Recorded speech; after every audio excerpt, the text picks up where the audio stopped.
Today is May 3rd, 2026, and something happened this morning that you absolutely need to understand because it tells you everything about where this Iran situation is actually heading. The Mullahs opened their mouths again, and within hours, U.S. Central Command answered them. Not with words, not with a press conference, not with a strongly worded diplomatic statement, with fresh combat, imagery of A-10 Warthogs, engines running, weapons loaded, sitting hot on the ramp somewhere inside the CENTCOM area of responsibility, ready to execute. That is the entire story in one image. But let's back all the way up, because to understand what happened today, you need to understand what's been building over the last 24 to 48 hours, and why the timing of everything you're watching right now is anything but a coincidence. Here's where we stand as of today. The ceasefire between the United States and Iran that was announced on April 7th and 8th of 2026 is still technically holding, but the situation on the ground looks nothing like a ceasefire. The U.S. naval blockade of Iranian ports, which went into force on April 13th after the Islamabad talks between J.D. Vance and Iranian negotiators completely collapsed, is still very much active. CENTCOM has confirmed publicly that since April 13th alone, American naval forces have intercepted 48 ships and forced them to turn back. 48 ships in 20 days. That's not a ceasefire. That's an economic stranglehold being applied to what's left of the Iranian regime's income. And Iran, for its part, is still blocking the Strait of Hormuz, still controlling which ships pass and which ships don't, and still demanding over $1 million per vessel in transit tolls. So you have a dual blockade, the U.S. blockading Iranian ports from the outside, Iran choking the strait from the inside, and sitting between those two forces is roughly 20% of the world's entire seaborne oil supply, and about the same proportion of global liquefied natural gas. Every day this goes on, the pressure multiplies on both sides. Now, Iran sent a 14-point response through Pakistani mediators on May 2nd, trying to lay out what they want in exchange for ending the war. I went through what's been reported from sources, including NPR, Tasnim, and Press TV, and I want you to hear what Iran is actually demanding, because this is where the regime completely lost the room. They want all issues resolved and the war ended within 30 days.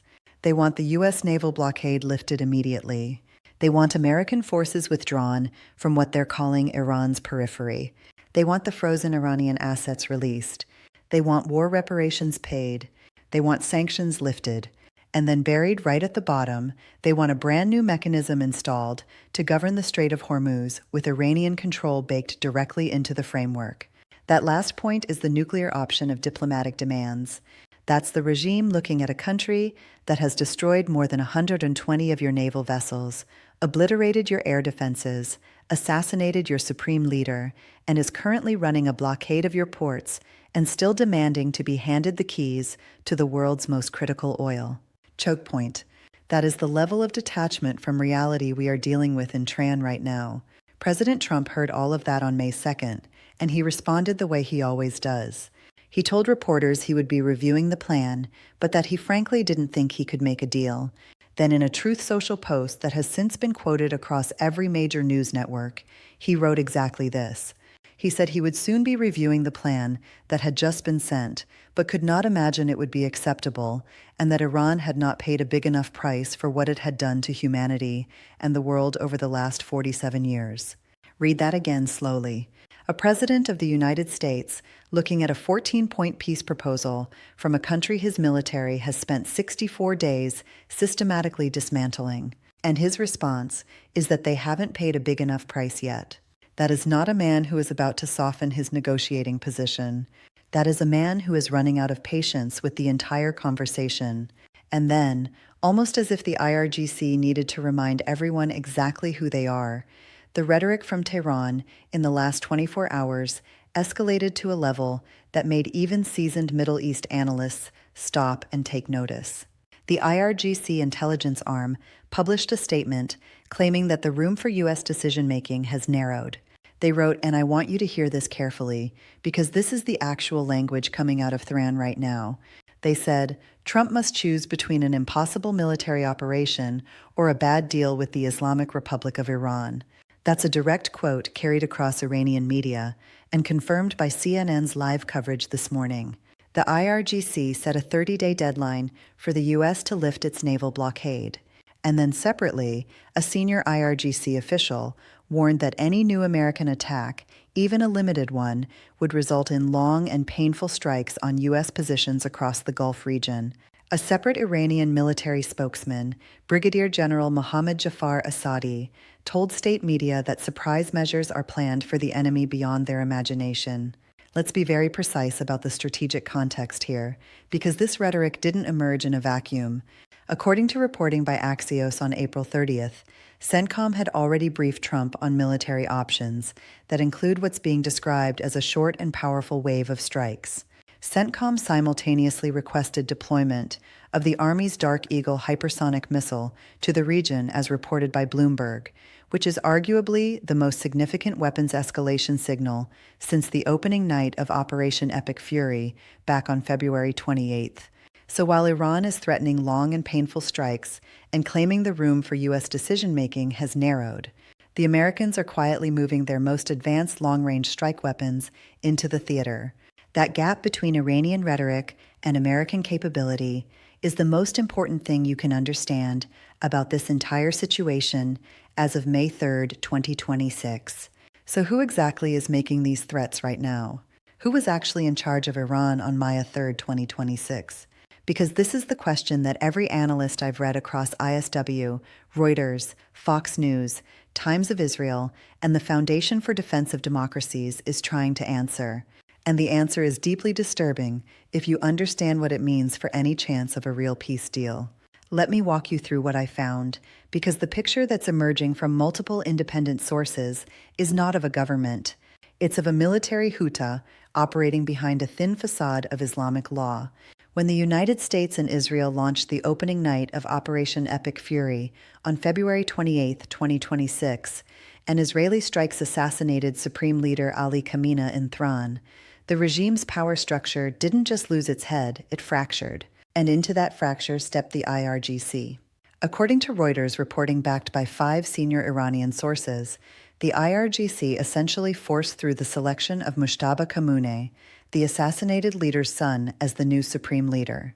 The Assembly of Experts, the clerical body constitutionally responsible for selecting supreme leaders, was pressured, coerced, and in some cases simply not informed of the vote, which apparently took place at an undisclosed location after their hall in Qom was bombed. Some members publicly objected to the process.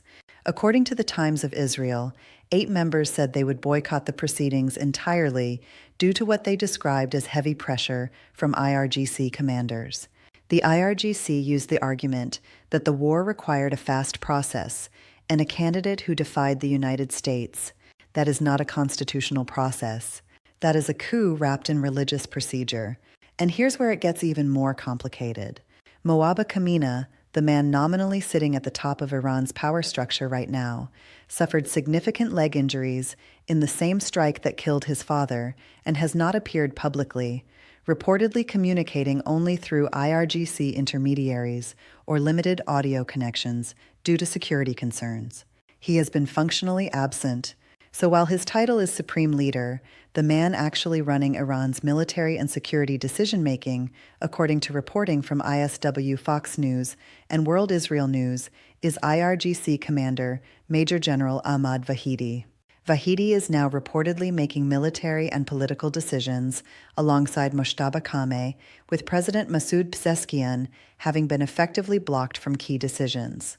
According to Fox News, Vahidi reportedly insisted that under wartime conditions, all critical and sensitive positions must be chosen and managed directly by the Revolutionary Guard until further notice. Think about what that actually means in practice. Iran's civilian president, Pezeshkian, who was elected in 2024 on a platform of moderation and diplomatic opening, has been reduced to a figurehead. He has reached what analysts are calling a complete political deadlock, as tensions between his administration and the IRGC military leadership deepen. Foreign Minister Abbas Araghchi, the man who actually flew to Islamabad and sat across from American negotiators, cannot make substantive concessions without IRGC approval when he appeared to show flexibility during the Islamabad talks in April. Fahidi reportedly sent a loyalist specifically to monitor Araghchi's negotiations and report back if the foreign minister strayed from the IRGC's approved position. That is not a negotiating partner. That is a hostage situation dressed in diplomatic clothes. And this explains something critical that has puzzled Western analysts for weeks. Why does Iran keep rejecting proposals that would genuinely benefit the Iranian people? Why send a 14-point proposal demanding war reparations and the withdrawal of American forces while the U.S. Navy is intercepting your tankers and you're losing $435 million per day in import and export capacity? According to U.S. analyst estimates, the answer is Vahidi. According to PJ Media's analysis, drawing on ISW reporting, Vahidi is not going to keep power if he's seen as weakening in any way in negotiations with the U.S. The IRGC under his direction is not optimizing for what's best for the Iranian economy or the Iranian people. It's optimizing for the IRGC's continued grip on power inside Iran. Every time Araghchi moves toward a deal that might actually work, the hardliners in the IRGC pull him back. Every time pragmatic voices like Speaker Galaba signal openness to American preconditions, Fahidi's network cuts across the communication chain. This is why Trump canceled the U.S. delegation's scheduled trip to Pakistan on April 25th. He told reporters it was because of infighting among Iran's leadership. He wasn't wrong. He just understated how severe that infighting actually is. Now, layer on top of this one more critical data point. IRGC Navy Commander Alarza Tangseri was killed on March 30th, 2026, and no successor has been publicly announced, making it the longest command vacancy in the IRGC Navy's history. The Navy, the force responsible for the Strait of Hormuz, the fast attack boats, the mine-laying vessels, the drone swarms, has been operating without a confirmed commander for over a month. And in 2008, a decentralization reform distributed operational autonomy across 31 semi-autonomous IRGC corps, specifically designed to survive leadership losses. The same decentralization that makes the IRGC hard to kill also means that small unit commanders in the Strait can act without central authorization. This is not a stable command structure you can negotiate with reliably. This is a decentralized paramilitary organization with autonomous regional commanders, a functionally incapacitated supreme leader, a sideline civilian president, and a hardline general running the show from the shadows. This is what the United States is staring across the table at right now. This is the counterparty to the ceasefire. This is the entity that sent a 14-point proposal demanding reparations and territorial control of the Strait, while A-10 Warthogs are actively hunting their fast attack boats.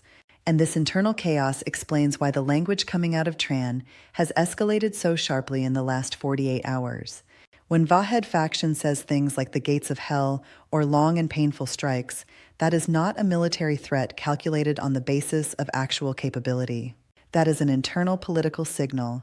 It's Vahidi telling the remaining IRGC commanders, the clerical hardliners, and whatever is left of the regime's power base that he is not backing down, that he is in control, and that he is the man standing up to America. The tragedy of that posture is that it is being broadcast toward an adversary flying warthogs off your coastline who has already destroyed more than 120 of your naval vessels. The audience for that rhetoric is not Washington. The audience is inside Iran. And that makes the situation significantly more dangerous, not less. Now let's talk about the A-10 Warthog. Because when CENTCOM drops fresh imagery of this aircraft sitting on the ramp with engines running, that is not an accident and it is not theater. That is a very specific and deliberate communication to a very specific audience.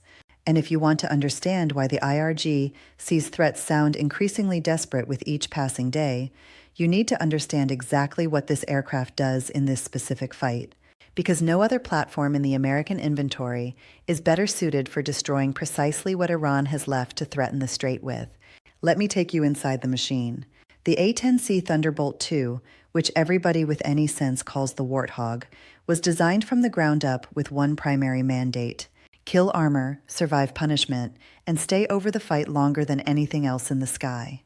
It was built for the tank fields of Cold War Europe, but what I found going through Air Force Times, The Aviationist, Air and Space Forces magazine, and 1945's detailed analysis, is that the aircraft's design characteristics make it almost uniquely lethal for the specific type of fight unfolding in the Strait of Hormuz right now. And here is why that matters directly to what Iran is threatening today. The A-10 is armed with a 30mm Gayu 802A Avenger cannon capable of firing 3,900 rounds per minute, AGM-65 Maverick missiles, and APKWS Laser G-guided rockets, giving it the ability to engage the small, agile surface craft the IRGC Navy has long relied upon to threaten shipping in the Strait's confined, littoral environment. But the raw firepower number alone doesn't tell you everything. What makes this weapon system uniquely terrifying for IRGC fast attack boat crews is the physics of the engagement itself. An IRGC fast attack boat is typically between 10 and 40 meters long. It is lightly constructed for speed. It carries absolutely no armor. The APKWS-2 Laser G-guided rockets, the AGM-65 Maverick missiles, and the GAU-8 Avenger cannon are all weapons that can be effectively employed against targets at sea, including small boats along with various threats on land. A single 1-second burst from that Avenger cannon puts roughly 65 depleted uranium rounds downrange in a dispersed pattern across a target area. There is no fast attack boat on the planet that survives that engagement. None. But the cannon is actually not even the most strategically important thing about the A-10 in this fight. The most important thing is what the people at Army Recognition in 1945 identified clearly in their analysis: the loiter time. CENTCOM itself said it plainly. The AL-10 Thunderbolt II can loiter for hours, standing by and ready to execute a mission whenever needed. Faster jets, your F-35s, your F-16s, your F-15EXs, they are phenomenally lethal, but they burn through fuel at rates that limit how long they can hang over contested maritime environment. The A-10 can circle an area of the Strait of Hormuz for hours. It can operate under 1,000 FT ceilings with visibility of just 1.5 miles. According to Air Force technical data, it can fly low and slow enough to visually sort small dispersed threats moving through cluttered coastal waters, identify which boats are mine layers versus fishing vessels, and then engage with whatever weapon fits the target. Every hour an A-10 is overhead is an hour in which a missile transporter, a swarm boat commander, or an IRGC coastal unit must hesitate, disperse, or remain hidden. That persistent overhead pressure is not a kinetic attack. It is psychological warfare applied continuously from the sky, and the IRGC has no answer for it. And the survivability of this aircraft is just as important as its lethality. I went through the technical specifications on this carefully because it directly addresses Iran's claim today that any resumed hostilities would bring pain to American forces. The A-10 was built around a titanium-armored cockpit, what pilots call the bathtub, that protects the pilot and critical flight systems from ground fire, including rounds up to 23 MER. Its flight controls are redundant and can be operated manually if hydraulics are destroyed. Its fuel tanks are self-sealing. Its two engines are mounted high on the tail, separated from each other, meaning you can lose one and still fly. In the post-air defense environment of the 2026 Iran conflict, it has become an economical apex predator. Its ability to absorb small arms fire and loiter over the Strait of Hormuz provides a persistent overwatch that faster, more expensive fifth-generation jets simply cannot match. You're looking at an aircraft that was specifically designed to get hit, keep flying, and keep killing. That's not a piece of marketing that has been demonstrated in combat, including during Operation Epic Fury itself. Now, here's the operational picture as of today, May 3, 2026, that puts all of this in full strategic context. The 75th Expeditionary Fighter Squadron has been operating 30 A-10s in theater, starting with 12 original aircraft and expanding to include 18 reinforcements hunting Iranian naval assets since the opening days of Operation Epic Fury. According to the Joint Chiefs, Chairman General Dan Caney at his March 19th Pentagon briefing, confirmed by Air and Space Forces magazine, the Warthog is hunting and killing fast attack watercraft in the Strait of Hormuz. And the results speak for themselves without any additional commentary needed. U.S. forces have destroyed over 120 Iranian naval vessels and 44 mine-laying watercraft since Operation Epic Fury began on February 28th. 120 vessels, 44 mine layers. That is the naval arm of the IRGC being systematically disassembled from the air by an aircraft that the Air Force tried to retire.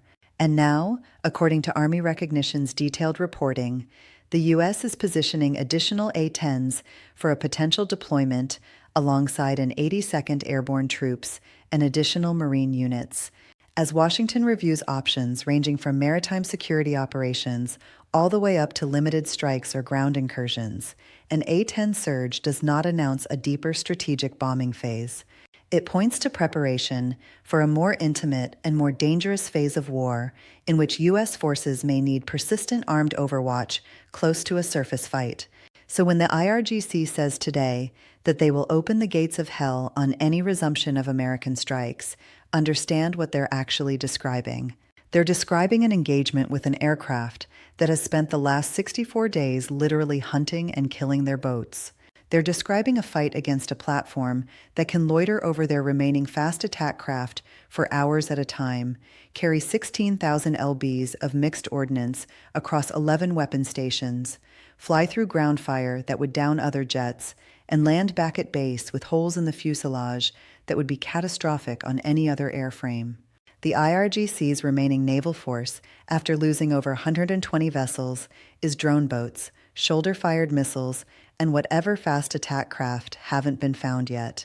The A-10 was built to find, identify, and destroy exactly those kinds of targets.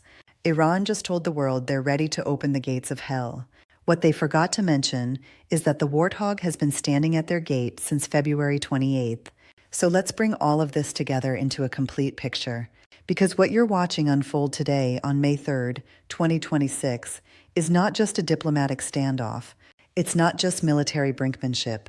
What you are actually watching is the final pressure phase of a strategy that has been running simultaneously on 3 tracks: financial, military, and psychological. And all 3 tracks are now converging at the same moment. And the question you need to be asking is not whether Iran's threats are real. The question is whether the regime has any viable path left that doesn't end with either a deal that strips the IRGC of the strait or resumption of strikes that finishes the job Operation Epic Fury started. Let's start with the financial track, because the numbers here are genuinely staggering, and they tell you everything about the clock Iran is actually working against right now. The Pentagon has confirmed that the U.S. naval blockade of Iranian ports, which has been in force since April 13th, has already cost Iran $4.8 billion in lost oil revenue, $4.8 billion in 20 days. That works out to roughly $240 million per day in direct oil export losses alone. And that is before you factor in the broader economic destruction documented this week by CNBC, the IMF, and Oxford Economics.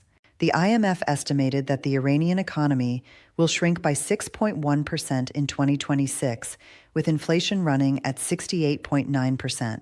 Iran's currency has collapsed to around 1.32 million royal per US. And critically, senior Iranian economic officials reportedly warned President Pezeshkian recently that it may take more than a decade to rebuild the war-torn economy. A decade. That's the internal assessment inside the regime's own government. The same government publicly threatening long and painful strikes against the United States. Sources familiar with Iran's energy policy estimate, the Islamic Republic has a shrinking window of roughly 1 month to continue at current production levels before storage tanks fill up and it is forced to shut wells entirely. 1 month after that, the damage to Iran's oil infrastructure becomes structural, not temporary. That's the actual countdown the Mullahs are operating against today, not the rhetorical 30-day deadline they handed to Washington in their 14-point proposal. And here is where the strategic picture becomes genuinely fascinating from an analytical standpoint, because the IRGC hardliners running the show understand all of this. They know the numbers, they know the clock, and yet they still sent a proposal demanding war reparations and straight control. Why? Because the IRGC's survival inside Iran is now more important to VHIT's faction than Iran's economic survival. If the IRGC accepts a deal that requires nuclear dismantlement and surrenders control of the strait, they lose the two things that justify their entire existence as a power structure. The nuclear program was their long game, the card they planned to play decades from, now to make Iran untouchable. The strait was their economic leverage over the entire global energy market. Remove both, and the IRGC becomes a paramilitary organization with no strategic purpose. Vahidi knows that, and that's why the threats keep escalating, even as the economic foundation beneath the regime disintegrates in real time. But the United States is not operating on a single pressure track. That's what Iran keeps misreading, and it may end up being the most consequential miscalculation of this entire conflict. While the blockade drains Iran's treasury at $240 million a day, CENTCOM is simultaneously releasing imagery of A-10s on the ramp, briefing Trump on options for a short and powerful wave of strikes and requesting deployment of the Dark Eagle hypersonic missile system to the theater. Each of those moves operates on a different pressure frequency. The blockade hits Iran's economy. The military imagery hits Iran's psychology. And the weapons requests signal to Tehran that the next phase of strikes, if they come, will not look like the last ones.